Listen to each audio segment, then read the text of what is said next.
On the 23rd of June 1944, the Russians struck Army Group Center along a front 400 kilometers wide. The entire central front from Vitebsk to Kiev stood in flames. With full-strength, well-supplied divisions heavily supported by armor, aircraft, and massive amounts of aid from the United States, the Red Army launched an attack against the exhausted German lines at Rzhev, Smolensk, and farther south. The Russians were now inflicting damage on the German army in the same manner that we had inflicted it on them in 1941 and 1942, during the periods of our great victories. Due to the obstinacy of Hitler, our generals could not proceed with the action needed to prevent the encirclement of entire armies.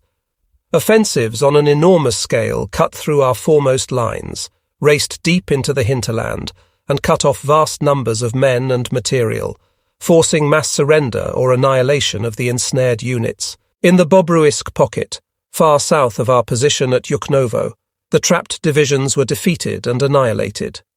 The survivors of these huge encirclements that took place during the first days of July found themselves on their bitter way to the gulags and prisoner of war camps.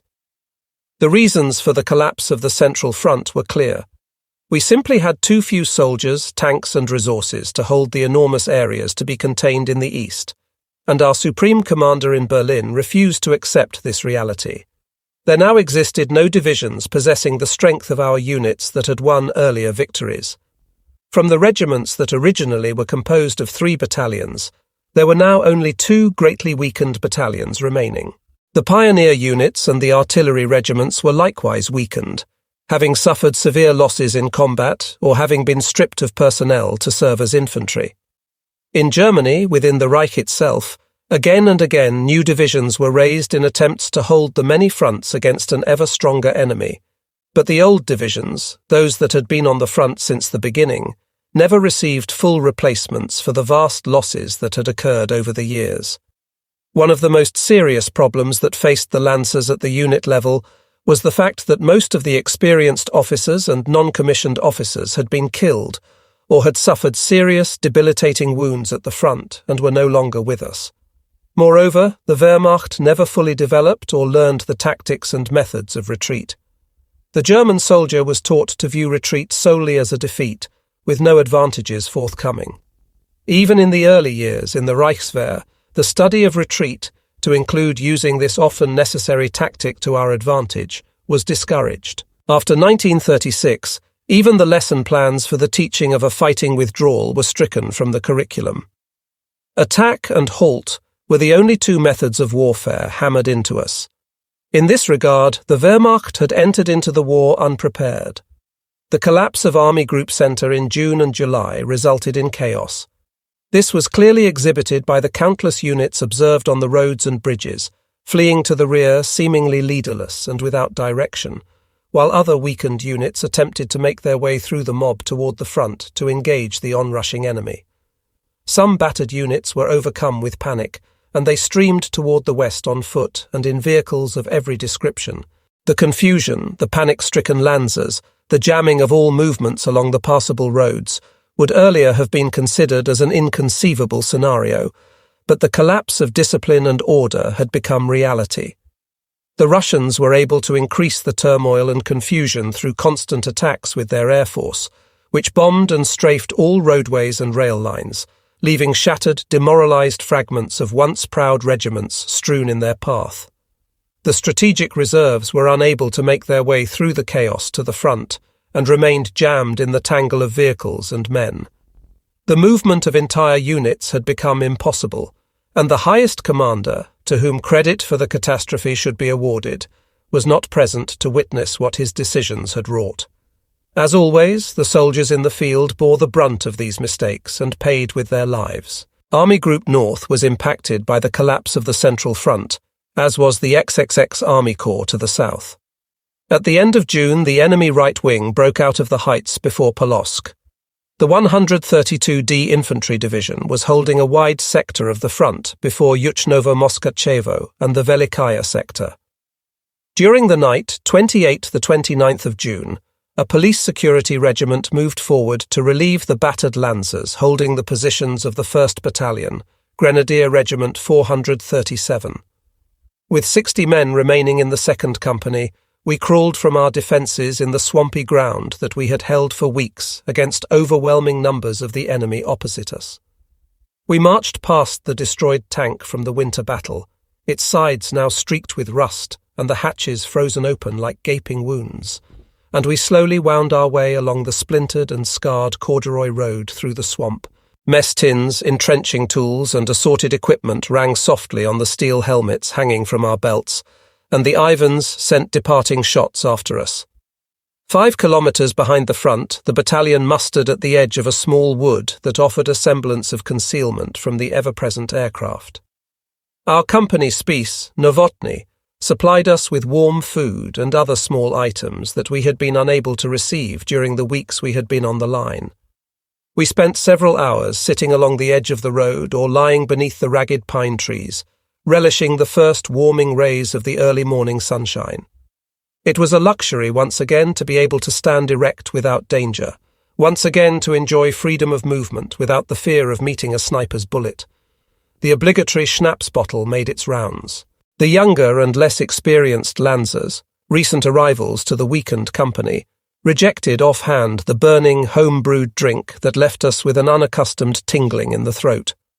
We owed this rare amenity to the talents of Feldwebel Röhrer, who had skillfully fashioned a distillery from a battered Russian field kitchen that we had captured during the Crimean campaign.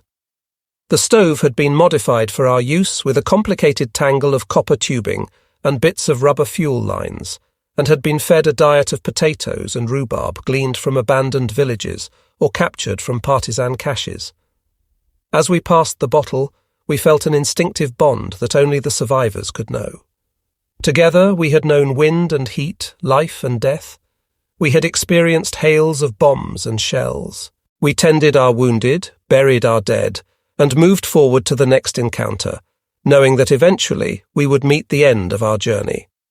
Most of us owed our lives to the skill and self-sacrifice of others in our company, many of whom were no longer with us. We, the survivors, lay on the Russian soil, the smell and touch of which had become so familiar, and dozed in the summer sun. As we lay quietly in small groups, consuming the schnapps and immersed in discussion of those things not associated with war, our idyll was interrupted by the rhythmic sound of approaching horses. Sitting upright, I observed a recent arrival to the division, Oberstleutnant Katzmann, approaching with several members of the regimental staff. He reined his horse to a halt several metres from my position. Rising stiffly to my feet, I drew myself to attention and rendered a salute, greeting him as respectfully as possible under the given circumstances. "Good afternoon, Herr Oberstleutnant," I called, holding my salute. He glared at me momentarily from his position on horseback before sharply returning the salute. "Lieutenant Biedermann, you are drunk," he stated loudly and emphatically. "Yes, Herr Oberstleutnant," I replied. "I am drunk." As I remained standing, perhaps unsteadily at attention, the staff officer began to upbraid me for my condition. After several long seconds of a stern tirade, I noticed Feldwebel Pinnow rise to his feet and approach our location. With a long, glowing cigar hanging from one corner of his mouth, he marched forward. "What is going on here?" he abruptly demanded, his normally clear and precise demeanour obviously affected by the abundant quantity of schnapps consumed by the roadside. "No one talks to our lieutenant like this." He suddenly brushed past me and approached the mounted Oberstleutnant, exclaiming, "We don't let anyone treat our lieutenant like a recruit." I desperately moved forward in an attempt to grasp him by the shoulder to stop his verbal assault, and Katzmann sat upright in the saddle with indignation, alternately shifting his glare from me to the oncoming Feldwebel. Before I could stop him, and before Katzmann could utter a sharply worded reply, Pinnow had grasped the reins of the mount's halter at the bit. Quickly leaning over as if to speak softly to the horse, he pulled the large animal toward him as he held tightly to the halter. Suddenly the lit cigar touched the sensitive muzzle of Katzmann's mount, and the horse exploded into action. Rearing sharply and flailing wildly with iron-shod forefeet, the horse tore itself loose from Pinnow's grasp and rose into the air. Taken completely by surprise, the Oberstleutnant tumbled backward from the saddle, landing in the sandy soil so common to all Russian roadsides. A lancer dashed forward and seized the panic-stricken animal by the reins. Others moved to assist the officer to his feet. Brushing aside their offers of assistance, Katzman struggled to his feet and recovered his frightened horse. Glaring at me for several seconds, he turned and regained his mount before abruptly turning and riding past our now silent, horrified ranks, followed by his escort. The remaining portions of schnapps were collected by the Gefreiters to be traded for candy and cigarettes. A sizable amount of forbidden firewater made its way to Favoli, Aina, Binau, and the various company commanders, where it was consumed in quantity. So generous were some of our company members in distributing the surplus that eventually the source of this breach of regulations was traced, and I received a verbal reprimand from the regimental commander. I did not hear another word concerning the roadside incident, although I waited with dreadful expectation to be summoned for disciplinary action. It is likely that Oberstleutnant Katzman, though short-tempered and often tactless in his resolution of certain situations, was fully aware that to make an issue of the incident would have served no positive purpose under the given circumstances. The company commanders were called to battalion headquarters to be briefed on our current situation by Hauptmann Schmalfeld, the battalion commander. He solemnly advised us that farther to the south the enemy had broken through our front, and we were assigned to protect the open flank of Army Group North from the massive Russian forces pouring past us toward the west. The battalion was hurriedly loaded into transports, and we were driven south over roads choking with dust. By late afternoon, we had already relocated south of Duna. Following a short pause to organize the battalion, we advanced toward the south before dismounting from the vehicles. The Lancers prepared for action, securing chin straps to their steel helmets, checking canteens of water, ensuring that magazines were fully loaded and that weapons were once again functioning faultlessly. Canvas sacks of hand grenades were distributed, and the infantrymen shared the burden of reserve machine gun ammunition. Suddenly, a Kubelwagen sped by our position, and from the front passenger seat of the vehicle, Oberstleutnant Katzman called above the clatter of the Volkswagen's air-cooled engine, "Lieutenant Biedermann, now show us what you can do." I brought my hand to the rim of my helmet in acknowledgement as he disappeared in a cloud of dust. We struck south without artillery support, penetrated the blocking fire of a Soviet howitzer battery, and shortly thereafter came under a concentrated mortar barrage, but miraculously we suffered no casualties. I led the company forward at a run, and as we cleared a small rise, we suddenly found ourselves on a road occupied by Russian engineers, busily engaged in laying box mines in the evening twilight. The Russians scrambled for cover while opening fire with submachine guns in an attempt to protect themselves, but the detachment was raked by a machine gun burst Aigner fired from the hip. The enemy attempted to scatter, and we took 2 pony carts and a truck under fire with our small arms and hand grenades. Within seconds, the incident was over, and the guns had fallen silent. We immediately began searching the corpses strewn in the road, and in the passenger seat of the bullet-riddled truck, I found a dying Russian colonel. I searched for and quickly located his blood-spattered map case in the last light of the sunset, and along with bars of sweet-smelling soap and papyrossi cigarette packages, I uncovered the documents and maps. Stuffing the contents back into the leather case, I slung it over my shoulder and rallied the Lancers, who were engaged in searching the pony carts for additional material. Of more importance to the hungry grenadiers for the moment, they had discovered several pasteboard boxes marked in English in black stenciled letters, and they enthusiastically stuffed their pockets and bread bags with the tinned meat found in the containers. The intelligence officer of the division later confirmed that the documents found on the fatally wounded colonel had revealed the detailed battle plans for the Third White Russian Front, and from the maps, the main points of penetration against our defences could be determined. The documents also outlined a new system of attack to be implemented against us. The attacks would be opened by a heavy artillery barrage, followed closely by a low-angle blocking fire on the flanks of a corridor. Following closely within the 2 walls of bursting shells, in an area often no greater than 100 metres wide, tanks and infantry would advance. The enemy was again adopting our tactics. We deprived the enemy the use of the road for the remainder of the night, and the next morning we again moved toward the south, and arrived at the location of an abandoned Soviet howitzer battery position. Dozens of spent shells lay scattered among piles of empty and discarded tins marked Oscar Mayer, Chicago. Our sister battalion was simultaneously fighting toward the south. Through the barrages from this Russian battery they had sustained heavy losses, and the battalion commander, Major Schnepf, his adjutant, Lieutenant von der Stein, and many others had fallen. With this attacking movement, we had thrust ourselves 30 kilometers within the open flank of the Russian army, whose units in this area were targeted directly toward part of our homeland, the Baltic Sea and East Prussia. "Onward to Berlin," was the watchword of the Soviets. "Father Stalin has commanded, and the Patriotic Front storms westward to destroy the hated German invaders. To the west must you attack, to avenge your fatherland, the land of the workers and farmers. The women of the enemy will be yours. There flows water from the walls, and you can wash yourselves and drink from porcelain containers." Instinctively, we sensed the disaster that lay ahead, but even the most skeptical among us could never imagine the fury that our opponents from the east would deliver upon our homeland. The regiment holding positions to the south had been bypassed and was threatened with encirclement. During the night of the 30th of June, the 1st of July, we received orders to march in a southerly direction toward Mioria. The battalion was divided into two groups, with 2 rifle companies, an alarm company, 2 self-propelled flak guns, and a heavy anti-tank gun. I was assigned as a group leader under the command of Battle Group Ambrosius. Oberst Ambrosius had recently been the commander of the NCO school in Riga, and one recent afternoon he had simply been pulled from there with his staff and students and thrown into battle.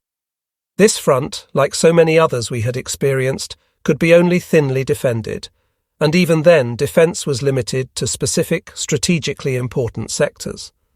Our battle group was assigned to defend a sector approximately 2 kilometres in length. I positioned the anti-tank gun and the 20 mm flak guns on our left flank to cover the road that led through our positions to the southeast. The remaining area had to be defended by the rifle companies. 4 heavy machine guns and 2 80mm mortars reinforced the right wing.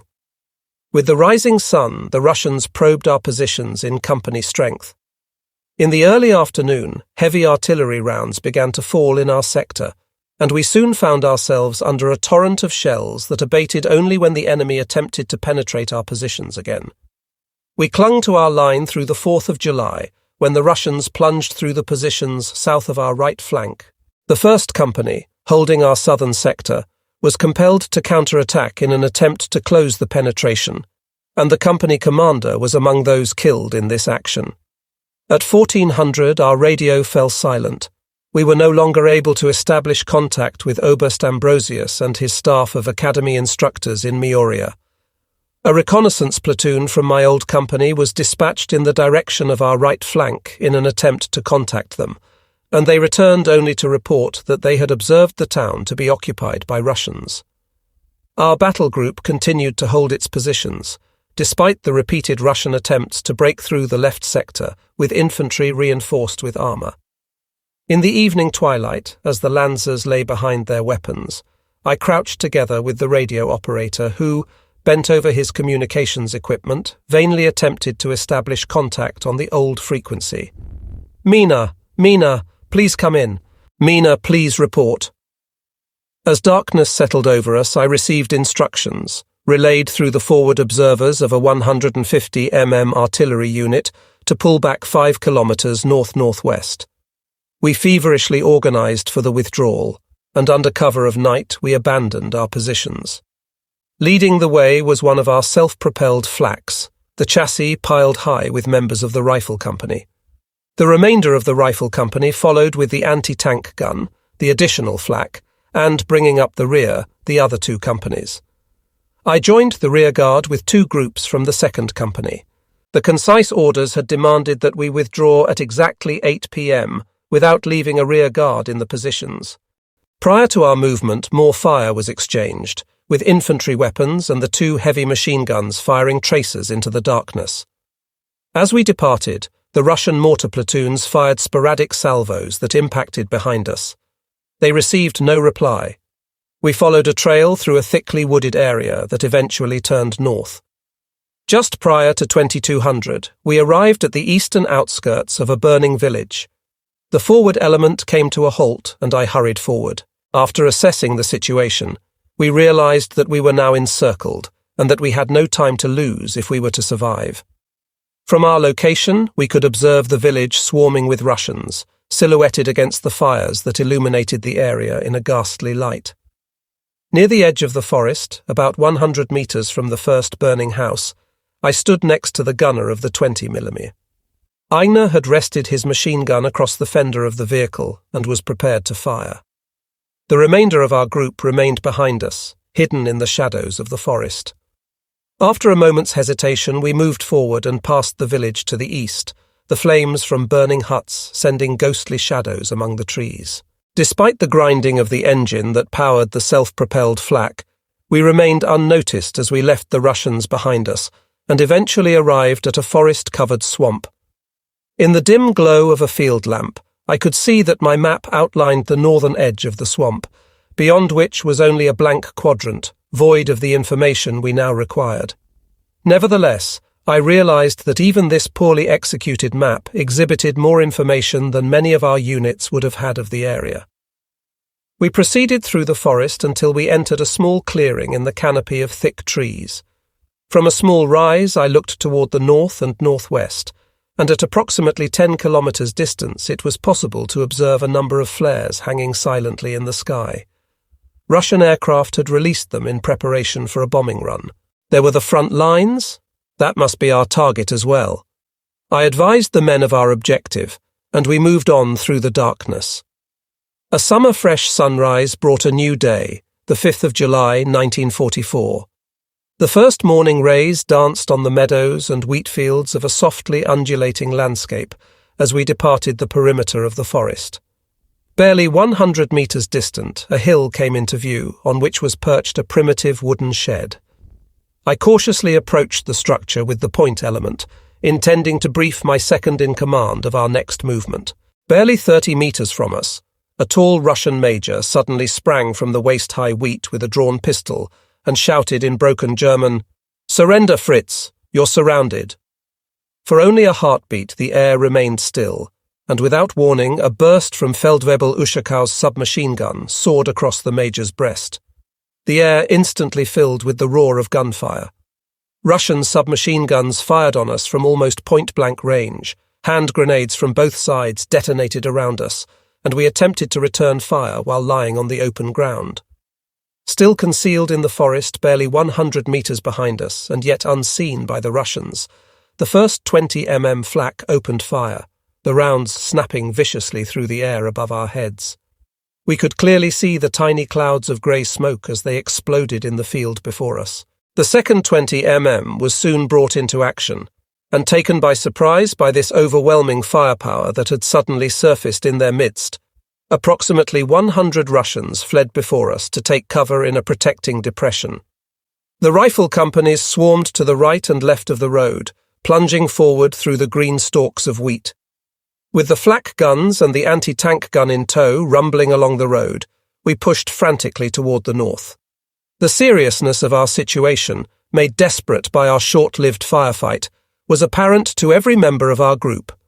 I shouted over my shoulder to the men hurrying behind me, "Whoever wants to surrender can stay here. The rest of us will break through." There was no need to glance back toward our rear to know that no one remained behind as we urgently hurried on. In the early afternoon, we arrived near a settlement situated on a small rise that commanded the area. Dismissing the possibility that the village was occupied by the enemy, I prayed that from this location it was only a few kilometers to the Duna, where our lines would be. The settlement was defended with two aging but still formidable T-26 tanks, which, belching clouds of black smoke, maneuvered to meet us with swinging turrets as we neared. Exhibiting great skill and bravery, Feldwebel Binau managed to get close enough to destroy one of them with a shaped charge. One of our flak guns received a direct hit in the engine, and I crouched alongside the smoking chassis, while the gunner continued hammering with uninterrupted fire at the enemy, a crimson stream of blood running from the sleeve of his tunic.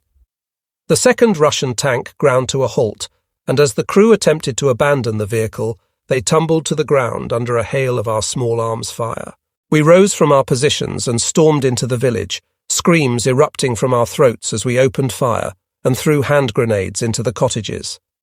A machine gunner barely 20 years old received a shoulder wound. Pausing long enough to grab the MG-42, I yelled for him to make his way toward the anti-tank gun so that they could take him aboard the self-propelled vehicle. Firing from the hip, I sprinted ahead with the others, and we broke through to the opposite side of the village. We plunged ahead, leaving the burning dwellings behind us, and we soon arrived at the next settlement. There were no Soviet soldiers to be seen, but the inhabitants had everything prepared to welcome their liberation by the Red Army. We were suddenly among them before they were able to recognize our ragged uniforms and camouflage-bedecked helmets, and they were leaning from the doorways and windows of the huts, cheering and waving bits of white and red cloth.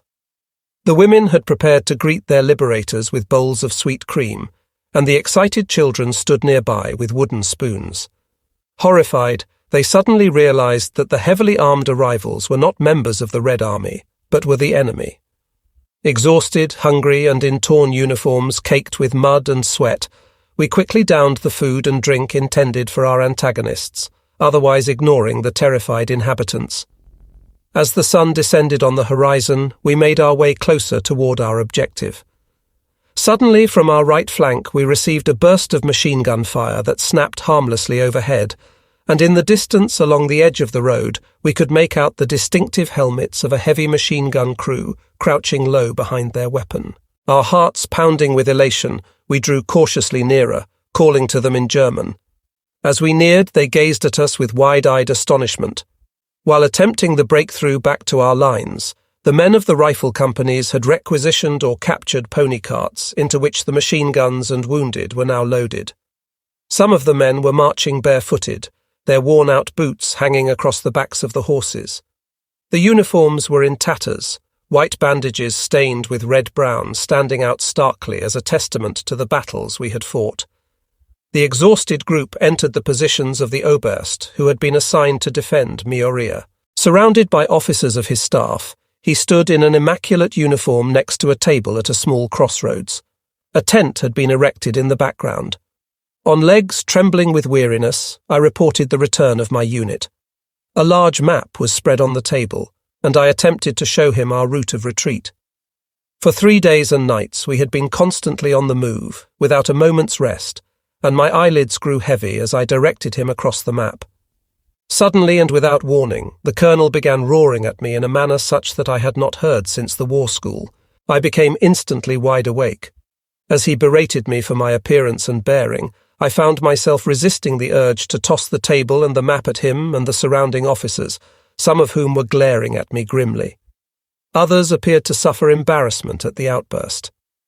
He ended the tirade by requesting that I remove my dirty finger from his map and to use a twig of grass if needed for briefing him on our route. I ended the briefing abruptly and wordlessly departed their gracious company as quickly as possible.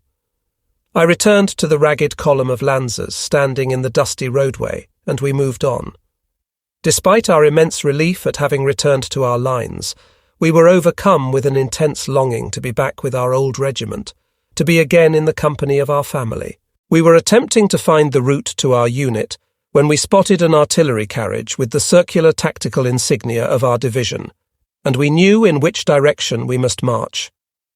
The following morning, the 6th of July, we occupied a security line in the area of Druya, and in the course of the next several days we shifted our positions to cover a line 10 kilometers south of Malinovka. On the 12th of July, we lay near Krasnogorka on Snudy Lake, before again launching an attack toward the south into the open Russian flank. This attack from 13 to the 19th of July carried us to Strusto Lake and Dundeel near Plusy. On the 12th of July, the regiment was situated 50 kilometres southeast of Dunaburg, before a terrain feature that offered an excellent field of fire for our antagonists. I was with the 2nd Company in a depression that could be taken under fire from the nearby Soviet positions. During daylight hours, we could barely show our heads from the muddy holes we had dug without drawing enemy mortar and small arms fire. We repeatedly requested artillery and assault gun support, as without this reinforcement it would be next to impossible to ever silence the guns that terrorized us. We were acutely aware that even to attempt to do so would result in disaster. Oberst Sepp Drechsel came to our rescue with Regiment 436. He had been given the assignment to close the gap between our division and our southern neighbour southwest of Plousy. To my immense relief, Uncle Sepp assumed leadership of both regiments, and with 2 assault guns at his disposal, the experienced commander pushed deep into the enemy flank. Following this action, we were able to storm the heights from our low-lying positions, overrun the Soviet positions, and push far to the south in the direction of Strustow Lake. This action afforded the Army Command a temporary and short-lived respite, as a major part of the right wing of Army Group North, which a few days previously had been fighting on the western heights before Polotsk, could be withdrawn to a less threatened area. For his initiative and action taken in stabilizing the situation on the southern wing, Oberst Drechsel was awarded the Knight's Cross, which he most highly deserved. On the 29th of July, we moved to Aknista. We maintained our positions for a week, during which time Hauptmann Schmalfeld was killed, and I assumed command of the battalion. We were then ordered south, and the long columns of ragged Lancers wound their way to Stockmannshof in the Duna bridgehead. Here we remained, holding a thin line for almost 2 weeks before moving again, back toward the north and crossing the Duna over a wooden pontoon bridge. Following our crossing of the river, we attacked toward the north near Ergli.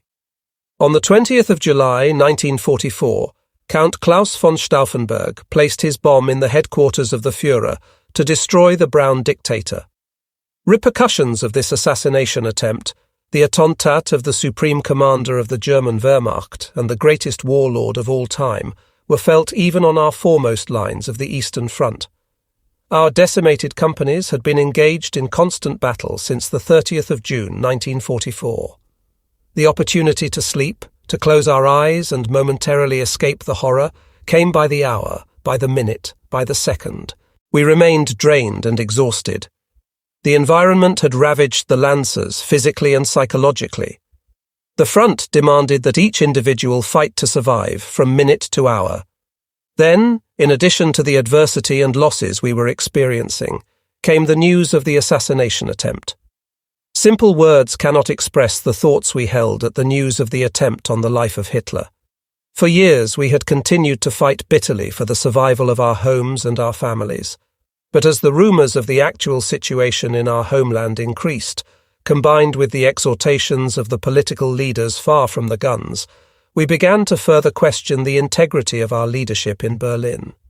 We had become painfully aware that our sacrifices, the years of constant exposure to suffering, deprivation and death, had left these leaders indifferent and emotionless to everything, except whatever would benefit and enrich them as individuals. We began seeking and praying for an end to the conflagration into which so many millions had been thrust. A week later, I learned from the forward observers of an artillery regiment that the son of General Lindemann had been arrested by a field police unit. He had been assigned to an artillery regiment of the 132d Infantry Division, and when the news of the failed attempt on Hitler was announced, he was supposedly overheard saying, "Too bad that he isn't dead." He had then been denounced by one of his own men.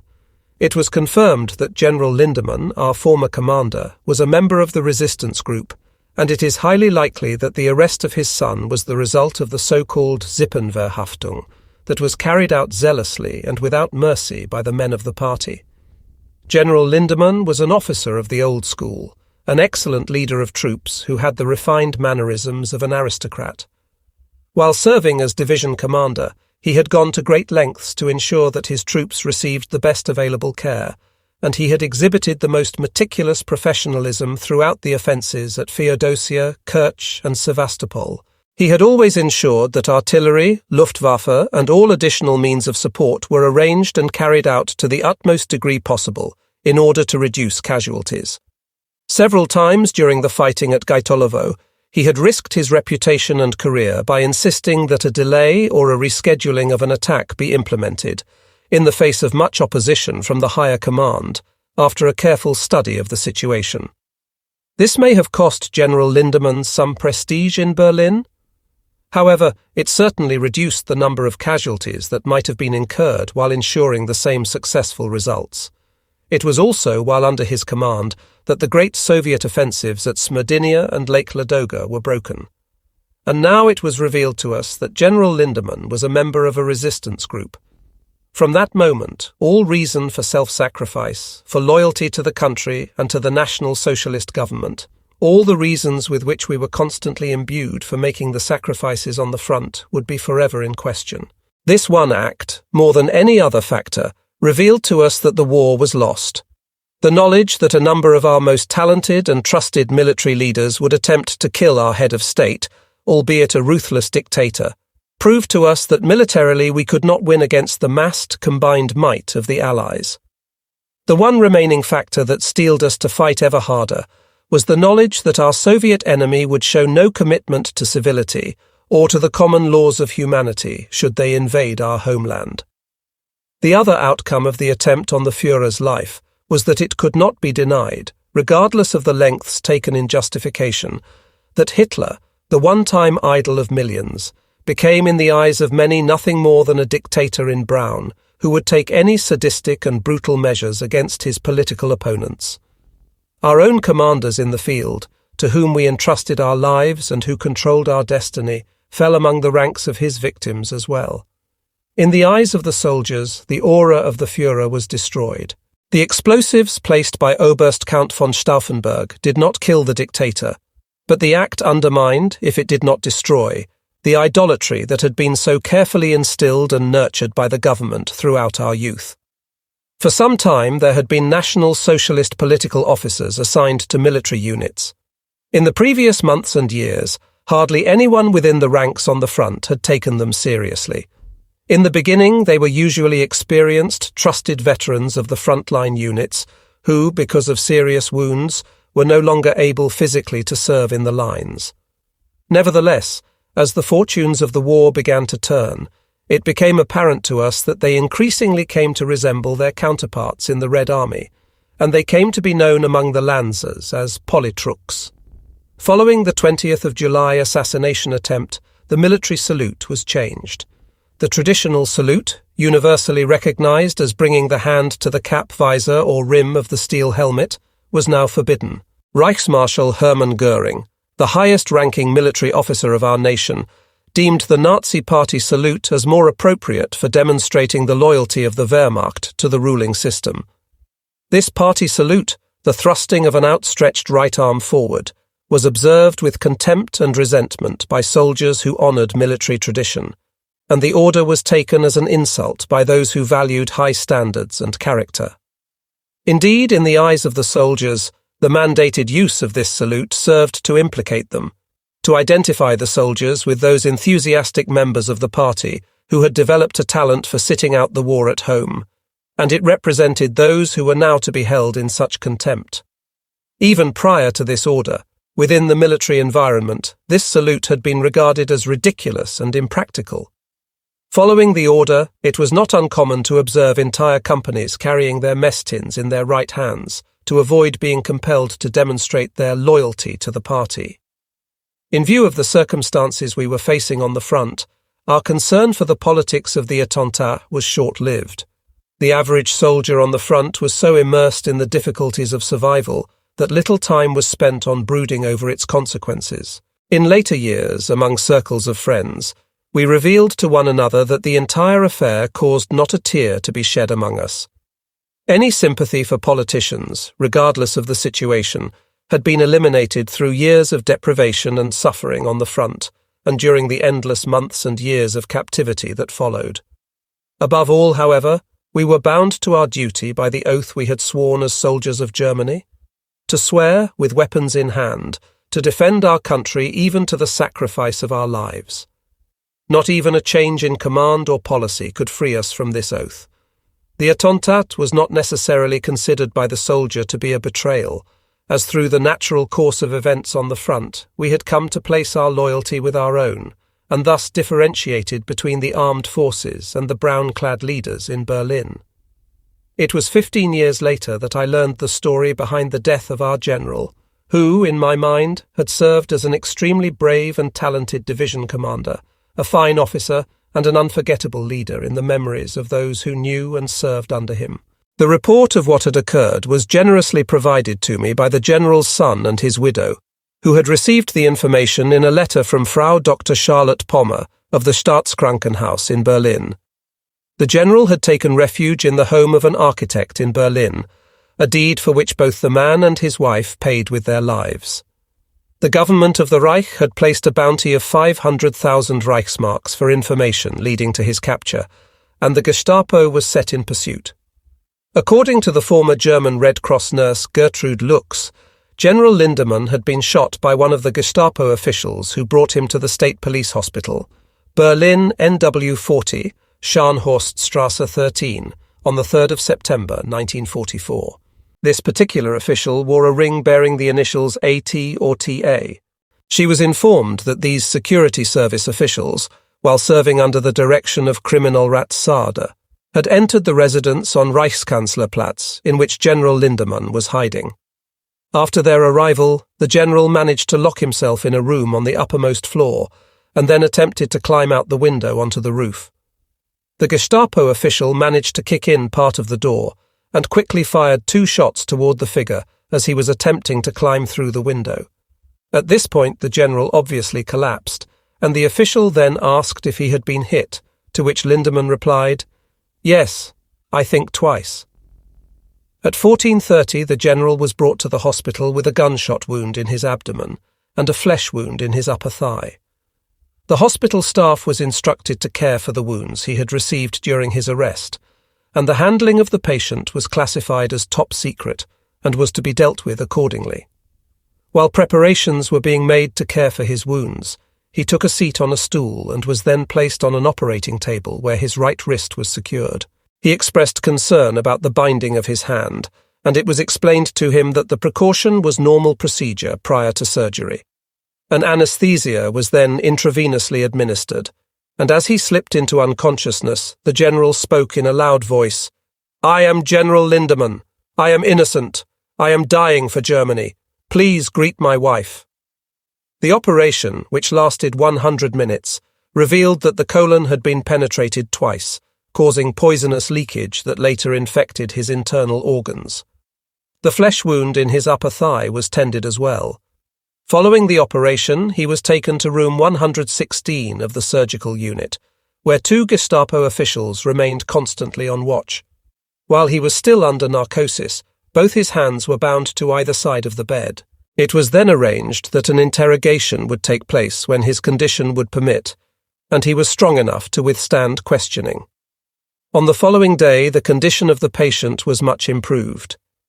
The night nurse Gertrude Lux explained to the SD officials that the patient could not receive proper care as long as his hands remained bound, and managed to convince them to free the bonds during the morning and evening washing, which lasted for approximately an hour and a half. On the 4th of September, it was attempted through Frau Alexandra Roloff and Dr. Maria Dahlen to notify the relatives of the patient's status. On the 5th of September, the bonds were removed from his wrists, and a post-operative examination revealed that peritonitis had set in, which made any immediate interrogation inadvisable. Despite the seriousness of his wound, his circulation and blood pressure remained relatively acceptable. During the numerous air raid warnings with which Berlin was plagued at this time, he was removed from his room and taken to the operations bunker, and he noticed that the SD official went to lengths to ensure that he was always taken to a very safe area, probably as much for the security of the SD personnel as for the security of the general. One time, when the SD guard momentarily left his charge alone with the nurse to relieve himself, General Lindemann asked her, "Nurse Gertrude, how is the situation at the front?" In view of the recent events, the nurse was unsure of how to respond to this curious question and hesitantly asked, "Aren't you aware of what is happening to you?" "Of course, but it is not of importance while so many are dying," he responded. On another occasion, he thanked her for caring for him and mentioned that he had 2 sons at the front. The isolated peritonitis developed into a general abdominal infection, and the general's condition began to worsen. On the 11th of September, a blood transfusion was ordered. At noon of the same day, the Gestapo personnel received a phone call to warn them that a plan to free the general could be in progress. For several days afterward, the SD officials kept a loaded pistol within quick reach on their night table. On the 13th of September, Professor Hoche, Chief Surgeon of State Hospitals, examined the patient in the surgical ward. When he introduced himself, General Lindemann simply closed his eyes and did not reply. The professor opened the wound and drained an abscess without administering anesthesia. The general did not speak or utter a sound during or after the examination. Following the examination, Professor Hoche contacted Kriminalrat Sader by telephone and explained to him that the condition of the patient was serious and that an interrogation must be conducted as soon as possible if they wished to gain any information at all from him. Following this conversation, Dr. Charlotte Pommer contacted Dr. Tietze, the director of the internal section of the hospital. It was decided that the patient would be given a large dose of Pantopon rather than the regular hourly application of circulatory medicine during the night.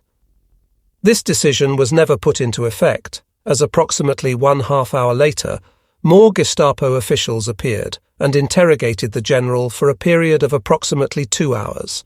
On the evening of the 13th of September, news of his arrest was broadcast over the radio networks, and the next morning the incident first appeared in the newspapers. On the afternoon of the 21st of September, he was interrogated once again for a short period of time, and on that evening his condition worsened considerably. At approximately 0300, the 22nd of September, his blood pressure dropped, and about 2 hours and 15 minutes later, he lost consciousness, never to awaken. Throughout his interrogation and during his internment at the hospital, he never expressed any outward sign of physical pain. After his death, his body was confiscated by the Gestapo, and his last resting place remains unknown. During the days of July and August, we became specialists in withdrawal and retreat, despite our lack of formal training in the practice of this art. The old Gefreiters thoroughly fulfilled their roles as the backbone of the battalions. Split up into small combat units, we were no longer routinely assigned to our own division, but were constantly shifted from unit to unit with seemingly little planning or organization. We became in large part reliant on our own ingenuity for supply and support, and we learned that any given situation was likely to change without warning. Earlier, it had been standard procedure to establish a proper supply and support organization whenever new positions were occupied, which would involve the prepositioning of ordnance and rations for all personnel, including a systematic plan for caring for the wounded. With the breakdown of the standard order of battle, such systematic planning was no longer possible, and we found it increasingly necessary to provide for ourselves without expecting or relying on support from the higher command. We had developed a sensitive, self-reliant intelligence network that could inform us of the general conditions of our front. On a large scale, the lack of mail deliveries for an extended period of time became a sure sign that another major catastrophe had occurred. From our frontline positions, it was not always possible to discern what might have been occurring several kilometers distant from our location. But as battle-hardened veterans, the Lancers could quickly assess the situation around them and instinctively become aware of impending disaster. From a distance, we could hear the heavy artillery barrages as the enemy prepared to strike a sector of the front, and from the far-off gunfire and the customary sound of throbbing engines and grinding of tracks associated with heavy armour, we could determine a breakthrough on our right or left flank, thus giving us only a few precious minutes hastily to prepare a withdrawal, the order for which would inevitably arrive at the last possible moment. In the early morning hours, I arrived at our new defence sector in the area of Dunneberg and set about establishing our defensive line and briefing the remains of the battle group and the 1st Battalion, Regiment 437. I was assisted by several NCOs and Obergefreiters. Several hundred metres behind our position, we located a storage depot where a supply Feldwebel was guarding a large cache of provisions that had not yet been transferred farther to the rear. We asked him if we could be permitted to draw some of the supplies for the use of the Lancers, and carefully advised him that within a few hours, this very location would become the front lines. adding that from our experience, the first mortar rounds would begin falling around midday. He replied that he would be more than willing to open his depot to us, as we still had sufficient time to distribute the goods to the combat troops, but added that he had been instructed to wait for a relief column to evacuate what he admitted were immense stores of flour, liquor, and cigarettes. I immediately reported the situation to the battle group headquarters and requested instructions regarding the supply depot, but I received no decision or orders concerning the supplies. Meanwhile, our second company had begun arriving to occupy their positions before the depot, and word of the riches waiting to be taken spread like wildfire among the troops. The commander of the second company neared with his entourage of Lancers.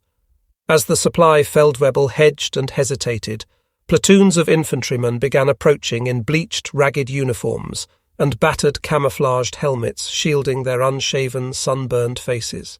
The dirty grey-green columns came onward, battle-weary, with grenades in their belts, submachine guns swinging at their hips. The machine gunners appeared with long belts of linked 7.92 ammunition gleaming in the sun and anti-tank rockets slung over their shoulders. The Feldwebel suddenly seemed to realize the full seriousness of the situation. The front was coming to him. He immediately leaped into his vehicle and disappeared toward the rear in a cloud of dust, abandoning the depot and its entire contents to us. The pony carts were quickly organized, and under the command of the machine gun company, the soldiers entered the depot to evacuate the stores. Huge quantities of cigarettes, food, and liquor were removed and placed by the roadside to enable the troops of other units to help themselves as they marched by. A large percentage of the supplies was distributed before late afternoon, when the depot came under the inevitable fire from the Russian artillery batteries and was destroyed. During the next several days, Obergefreiter Hohenadel, my former recruit commander, destroyed his 9th Soviet tank in close combat while serving as platoon leader with the 14th Infantry Panzerjäger Company. In the late afternoon, he had received the assignment to take 3 anti-tank stovepipe personnel up the road in a vehicle. This road marked the perimeter between them and the neighbouring division, and we were assigned to block the route to any enemy tanks that might attempt to use this road. Approximately halfway to the assigned point, they were met by a large number of infantrymen from the neighbouring division who were withdrawing toward the rear, and they warned the 4 Lancers not to proceed farther up the road, as a column of Russian tanks was approaching. Heeding the warning, they were in the process of seeking a good defensive position when the transmission on the truck failed. With 2 of the men accompanying him, Hohenadel proceeded forward on foot. Rounding a curve in the road, they suddenly found themselves facing a number of Russian tanks a few hundred yards distant. In the evening dusk, the Obergefreiter could see that the tanks were piled high with heavily armed infantrymen, and the Lancers immediately dove into a hedge near the roadside, praying that they had not been seen. As the column neared, the Gefreiter with one of the stovepipes shouldered his weapon, took careful aim at the first tank, and scored a direct hit. The entire column instantly pulled to a halt, and infantrymen leapt from the tanks and poured into the thick undergrowth approximately 20 paces from Hohenadel's hidden location. The remaining tanks held back and remained farther toward the rear, still accompanied by a large number of troops. Although greatly outnumbered, Hohenadel's group opened fire with machine pistols and assault rifles and charged onto the road. Despite the overwhelming odds against the Lancers, the Russians fled in panic. Meanwhile, the Lancers could hear more tanks approaching to within 100 meters of their location, and the next vehicle that they were able to observe in the flickering light of the already blazing tank was a Type Stalin, a 64-ton colossus that plunged into view from the protection of the darkness. Another stovepipe was fired, and to the Lancers' horror, the projectile struck the target but failed to penetrate the armour. Luckily, the tank halted, shifted into reverse, and retreated into the darkness. Hohenadel followed close behind with a Panzerfaust, after observing that the infantry had abandoned the vehicle when it had received the first hit.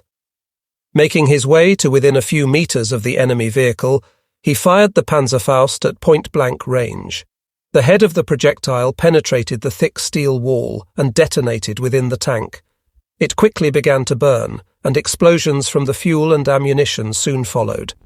A number of our own infantrymen arrived to reinforce the group, and they held the road until the following morning.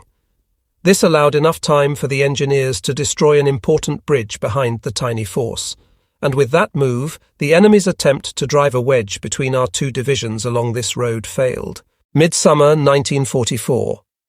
During the fighting south of Drissa Druya, we attempted to link up with Army Group Centre's 3rd Panzer Army, with a drive that took us 30 kilometers over the Duna. Despite all efforts, this attempt was in vain. On the 10th of July, a gap 25 kilometers wide was torn between our Army Group North and the devastated Army Group Centre. In the Bobruisk pocket, the Red Army destroyed 20 German divisions. This catastrophe could only be compared to the destruction of the 6th Army at Stalingrad. But the German propaganda machinery made little mention of the disaster, other than to attempt to convince the population that this ignominious defeat was in reality a victory of sorts, even though with this enemy offensive, thousands of Germany's soldiers on the Eastern Front had fallen. Following this great victory against Army Group Centre, the Soviet Army held a triumphal march in Moscow. Later, while incarcerated as a prisoner of war, I met a number of the soldiers of this debacle who had survived and had experienced the subsequent march into captivity. The German survivors, those who had managed to remain alive following the surrender, were transported to Moscow. Many had died from thirst and exhaustion on the long journey, or, unable to continue due to wounds or sickness, had been summarily shot where they collapsed during the endless march. Eventually, the prisoners were collected in massive camps near Moscow in preparation for the victory procession. In order to strengthen the starving prisoners for the ordeal, they were fed a ration of grease-laden soup, which they devoured ravenously. In rows of 24 abreast, they were then compelled to file through Moscow. They marched past the Soviet generals on reviewing stands. The city population lined the streets by the thousands. The Allied embassy personnel and dignitaries were present as honorary guests, and the victory march was captured on film by journalists from all corners of the globe. After weeks of deprivation, the digestive systems of the prisoners were no longer tolerant of the fare rationed to them, and during the march through the city, the ragged columns became stricken with acute diarrhea, which served to weaken them to an even greater extent. Thousands of the Vojna plennies were unable to control their tortured bowels throughout the victory parade, and later in the United States a film was released showing the filth of the fascist invaders being cleaned from the streets of Moscow as an example of the agony of defeat. During ancient times, it was common for the victorious forces to parade their prisoners through Rome or Carthage. The prisoners would become slaves of the victors, but there was nevertheless often a semblance of protection through laws and basic rights. In the 20th century, prisoners were often afforded little or no protection in any form, and remained free game for the victors. One could beat them, work them to death, shoot them, or simply let them starve. It was widely accepted within the ranks of those fighting in the East that death on the battlefield was preferable to an unknown destiny in a Soviet prisoner of war camp. This mentality often played a role in the many acts of bravery demonstrated by individuals or entire units. During the closing days of the war, it was not at all uncommon for entire companies, battalions, and battle groups to fight to the last man, the survivors going into captivity only when ammunition was exhausted and wounds were too grave to allow further resistance. In July, a massive force of 29 Russian infantry divisions and an armoured corps of the 1st Baltic and 3rd White Russian Front pushed through the gap in the defences of Army Group Central and streamed westward toward the Baltic Sea. With this thrust, the fate of Army Group North, composed of 23 German divisions, was sealed. These doomed divisions, isolated and totally cut off from Germany, were later to be designated Army Group Kurland and would hold out against overwhelming odds until the bitter end. In July 1944, the front of the army group in the south ran west of Shaulan to Mitau. The Soviets succeeded in pushing 20 divisions through this line, and on the 29th of July they arrived at Tukum and were then standing on the Baltic Sea. Although the German divisions fought bitterly at Aknista, on the Duna bridgehead at Stockmannshof, and in the area of Ergli, they were nevertheless severed from the only possible land route to Germany. In August, General Graf Strachwitz attempted to recapture Tukum behind us with his panzer group. On the 20th of August, he succeeded in taking this strategically important sector, and for the moment we breathed more easily. This victory was recognized as an overwhelming accomplishment, not only for Graf Strachwitz and his panzer crews, but also for the sailors of the cruiser Prince Eugen and escorting destroyers and torpedo boats, who had bombarded the Russian positions at Tukum from the sea. On 21 and the 22nd of August, we attacked the town of Ergli, with the weakened 1st Battalion of Regiment 437. Near the banks of the Oger, we captured the forward positions and assaulted the Russians through the cemetery of Ergli. We sought shelter between the gravestones as we came under mortar and artillery fire, with shrapnel hissing and smashing against the stone memorials where we lay. Knowing that to remain at this location was to invite imminent death or wounding, Volley and I fired our submachine guns on the run as we advanced with the battalion staff through the barrage. A short distance ahead, a row of underbrush offered cover, and I dodged through the grave markers toward the concealment, when suddenly from no more than 2 paces I was surprised by a set of wide eyes staring from under a round olive-coloured Russian helmet. Our eyes seemed to lock on one another's for an eternity. Instinctively I managed to shout a quick "Stoi!" and the Russian sergeant's submachine gun clattered at my feet. Volley, only a few meters distant, rapidly kicked a grenade that landed near him into the underbrush and captured a Russian private who stumbled forward, hands above his head. A cursory search of the area revealed that the sergeant had a field telephone hidden in the row of bushes, and Gefreiter Treiber from the battalion staff took it for our own use, but not before dialing the Soviet unit at the other end of the communications cable and shouting, "Fritzen here, yes," into the telephone as they came on the line. The communications wire disappeared into the undergrowth, revealing to us the direction in which we needed to advance. The Russian sergeant had been directing the mortar and artillery fire that had threatened to cut off our attack, and with his capture his unit could no longer receive information regarding our movement or position. We called in 80 mm mortar fire, as well as 150 mm artillery support from the 13th Artillery Battery on the commanding height southeast of Ergli, and behind this curtain of fire we assaulted the hill with 50 men. Volley, a former artillerist who had served with the 132d Artillery Regiment in the Crimea, established liaison between our location and 2 of our division's batteries that had taken up positions behind Ergli during the night. As a means of holding the heights against overpowering opposition, we developed a new but dangerous tactic. With only a weakened means of defence, it was obvious that we would not be able to hold our positions without the unfailing support of the artillerists. During the night, we would establish 2 machine gun posts forward of the crest. As dawn began to break, we would evacuate these positions, withdrawing the lancers to the lee side of the height, approximately 200 metres from the crest. Predictably, the Soviets would advance in the wake of our withdrawing units, and as soon as we observed the first Russian helmets appearing on the crest of the heights, I would order 105 mm barrages directly on our previous positions. This was unfailingly successful in driving the enemy back to their line, and in the evening light we would again occupy the positions. In this manner we were able to hold our positions on Egg Hill before Ergli for nearly 2 weeks. In the last days of August, Lieutenant Steinhardt reported to us with 80 men from the Luftwaffe as reinforcements for the battalion. They were assigned to Grenadier Regiment 438 and adjusted quickly to their new role as infantrymen, proving themselves reliable and brave fighters. Throughout this period, we maintained an excellent relationship with the regimental commander Oberst Siertz and his adjutant Hauptmann von Deimling. In the closing days of August, we were pulled back to serve as the regimental reserve to the old Ergli estate. After a long period of fighting rearguard actions, we had finally been placed under the command of our old regiment again.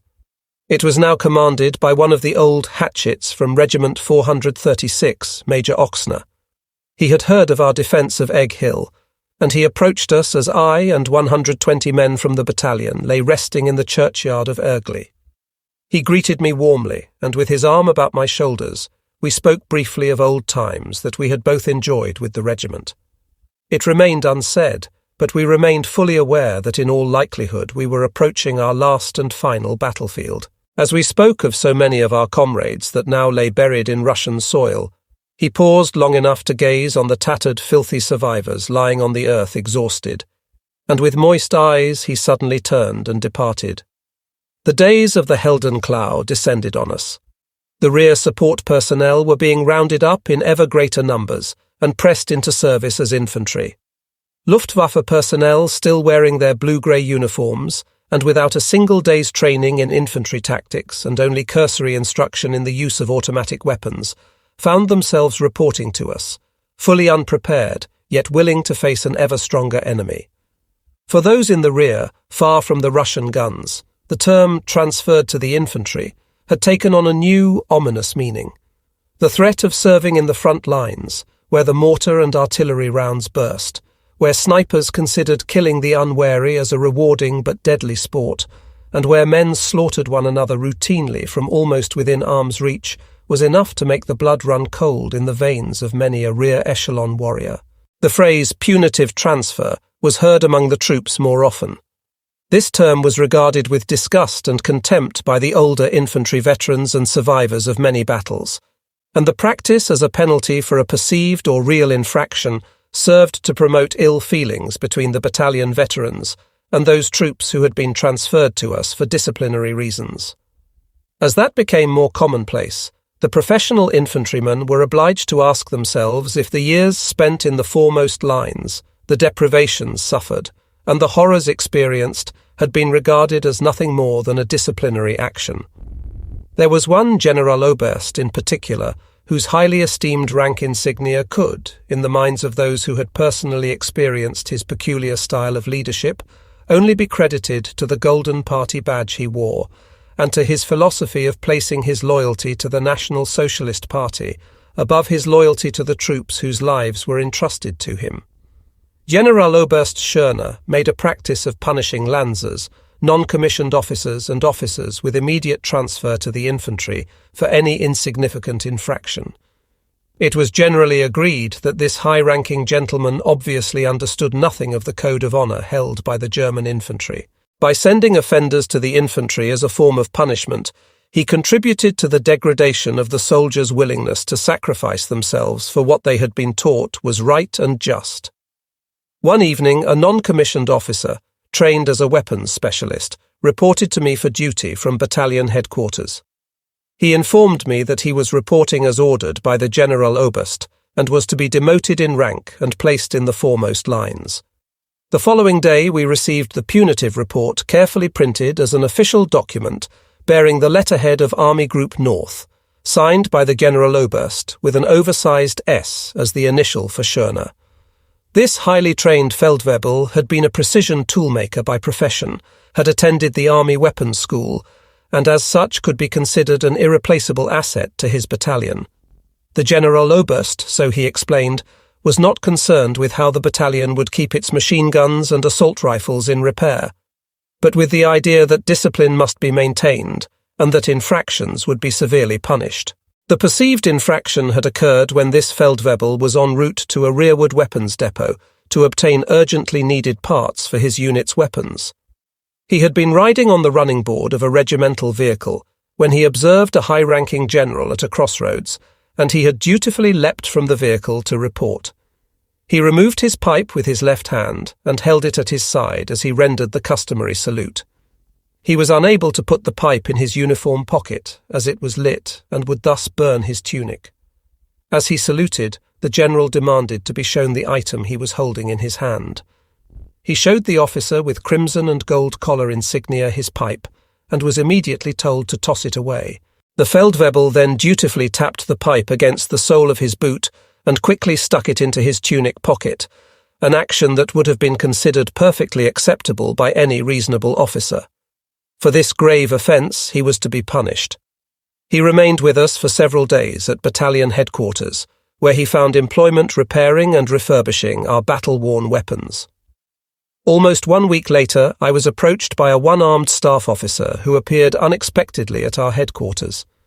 This lieutenant had been assigned the unenviable task of confirming that the sentence of the soldier involved in this incident was indeed being carried through. It was at this time that I made my first and only false report during my entire military experience. The man was killed in action 2 days ago. The officer then disappeared, and I never regretted the false report. It was the duty of every officer to ensure the welfare of his men, and I considered the Feldwebel's skill and his ability to keep our weapons in the best working order to be far more valuable to the war effort than simply to obey this preposterous order. During the last weeks, the division had been pulled back over the Russian-Baltic border, and once again we had European soil under our feet. The area had served as a geographic buffer for centuries between Central and Northern Europe, as well as between East and West. To the casual observer, the softly undulating terrain renders a peaceful atmosphere. The hilltops are loosely crowned with pines, maple and oak. The shallow valleys are carpeted with grass, damp moor, and small lakes surrounded with birch trees. The landscape is interspersed with small, fast-moving streams that flow into the Duna River, which meets the Baltic Sea at Riga. The inhabitants were primarily engaged in farming or forestry. The earth is fruitful, and for Eastern Europe the climate is comparatively mild. Cattle, pigs and sheep are raised in abundance, and the people live in wooden houses with a large living quarters, a bathing room, and solidly built barns for the animals. Large, well-constructed cellars are usually built in close proximity to the houses. During the fighting in the areas of Stockmannshof, Aknista and Ergli, and from Riga to Courland, we used the cellars for battalion and company headquarters when possible. The local estates, somewhat smaller than those of their Prussian cousins to the west, are scattered throughout the land, with villages alongside primitive roadways that are constructed more for use by horse-drawn carts than for motorized vehicles. Although the farm and village dwellings display a distinctive Eastern architecture, the larger structures in the cities and towns are of definite German design. The cities contain churches and public buildings of Lower German Baroque style from the Middle Ages. The peaceful landscape with clean homes, villages and towns reminded us of our own homeland, to the extent that it made our current situation, being severed and isolated from our familiar surroundings and families, somewhat easier to bear. The field kitchens welcomed supplies of fresh vegetables, new potatoes and pork, and the supply officers and each company spice strove to enhance their reputations as they competed with one another to provide the best possible provisions to the soldiers at the front. The last days of August found the battalions and regiments of the 132d Infantry Division engaged in battle west of Modon and near Ergli against an enemy immensely superior in material and manpower. Following this heavy fighting, it was necessary to disband the 437th Grenadier Regiment due to the heavy losses suffered without hope of replacements. On the 14th of September, the last commander of Regiment 437, Major Oxner, holder of the Knight's Cross, was killed in action at Ergli. During the war in Russia, he had been wounded no less than 8 times, and had hardly recovered from his most recent wounds when he met his fate on the battlefield. At the beginning of September, Hauptmann Dedel assumed command of the battalion. He was a genuine Bavarian with a sense of humour and a strong athletic build. He was known for his short-stemmed pipe, which he referred to as his nose-warmer. I remained on the staff serving as battalion adjutant, and Wolle was assigned duties as the ordnance officer. Gerd Pirner was our medical officer, and the machine gun company was commanded by the blonde Hauptmann Fred Fuchsius, whom we had nicknamed Peer Gint. The few survivors within our old circle of friends had become inseparable, and only wounds or death could break the bonds of comradeship among us. It must be said that this remained the only positive aspect that we experienced during our total war. Following the dispersal of Regiment 437, the units were reassigned to the staff, to the 13th Infantry Company, to the 14th Panzerjäger Company of Grenadier Regiment 436, and to Infantry Regiment 438. Only one Grenadier battalion remained intact, and it was permitted to continue carrying the designation 2 Grenadier Battalion, Infantry Regiment 437, although it was now assigned to Infantry Regiment 436. Those of us from the 437th took pride in continuing to wear our old numerical designation. The regimental commander of 436, Knight's Cross winner Oberst Sepp Drechsel, was one of the few commanders to have fought through both world wars and survived. He had a sterling reputation for the absolute fairness and loyalty he consistently exhibited to his troops. He was a commander with a rare talent for knowing when the situation required a stern disciplinarian or when permissiveness could be accepted. The troops referred to him unofficially as Papa Drechsel, and those with a close relationship to him often took the liberty of calling him Uncle Sepp. The new officers and men immediately developed an excellent relationship with him. Once again, we narrowly escaped disaster. On the 14th of September, enemy forces, heavily supported by armour, broke through our right flank. They pushed onward, and on the 16th of September they bypassed Ergli, thus severing us from the main body of forces in the west. With this serious development, it was no longer possible to hold our positions. So once again we broke through the encirclement and occupied the heights to the west of Ergli. We held these positions for a number of days. The leaves in the trees began to take on the hue of autumn. In long columns we marched westward along the cobblestone roads, capturing ground further to the west, as our withdrawal was jokingly referred to with a soldier's gallows humour. Despite the losses we had suffered in breaking the Soviet ring that had recently closed around us, we continued to conduct an orderly retreat as we drew ever closer to the sea, from where we could withdraw no farther.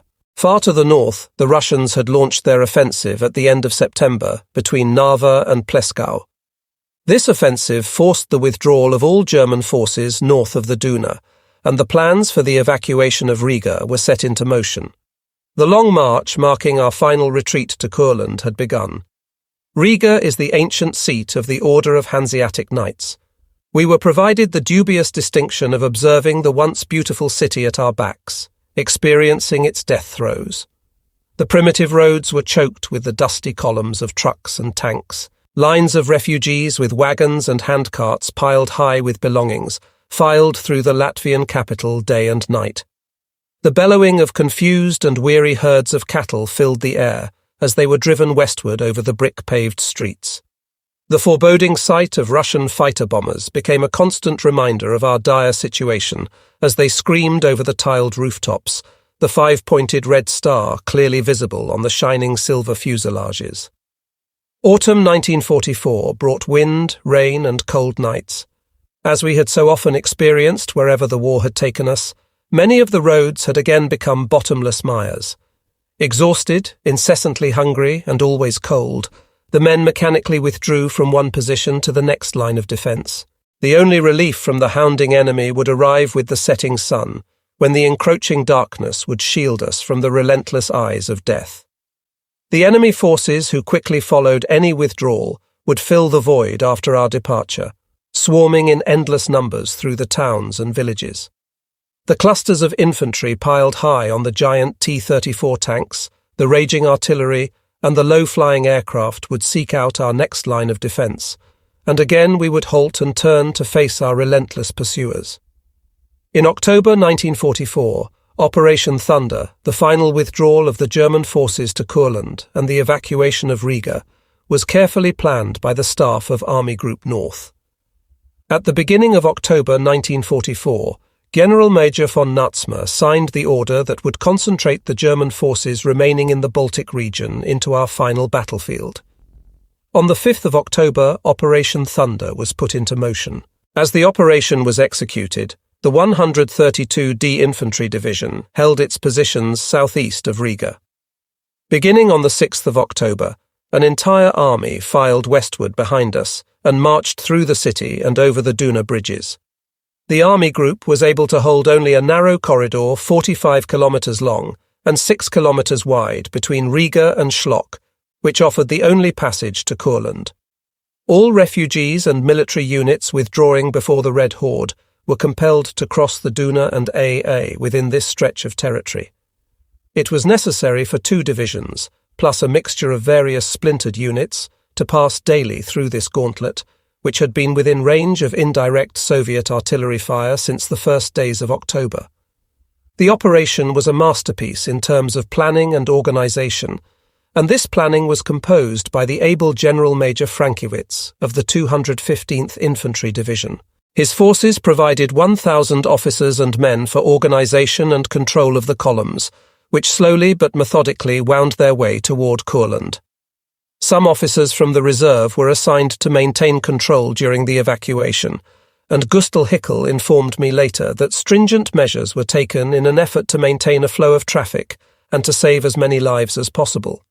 Any vehicle, regardless of whether the occupants were high-level staff officers or ragged lancers, that became disabled due to aircraft strafing or artillery barrages, or that simply had run out of fuel, was unceremoniously pushed off the road to sink into the marshes lining the roadsides. Any abandoned equipment was destroyed to deny its use to the enemy, and pony carts piled high with wounded, intermingled with civilian refugees, the flotsam of war creaked slowly toward the sea in a vain effort to escape the Red Army. Cool and sombre, the night of the 12th to 13th of October settled on the men occupying the machine gun and infantry positions in the suburbs of Riga. As a drizzling rain began to fall, the last infantrymen with our battalions, which had received the dubious distinction of serving as a rearguard, finally wound their way through the burning city.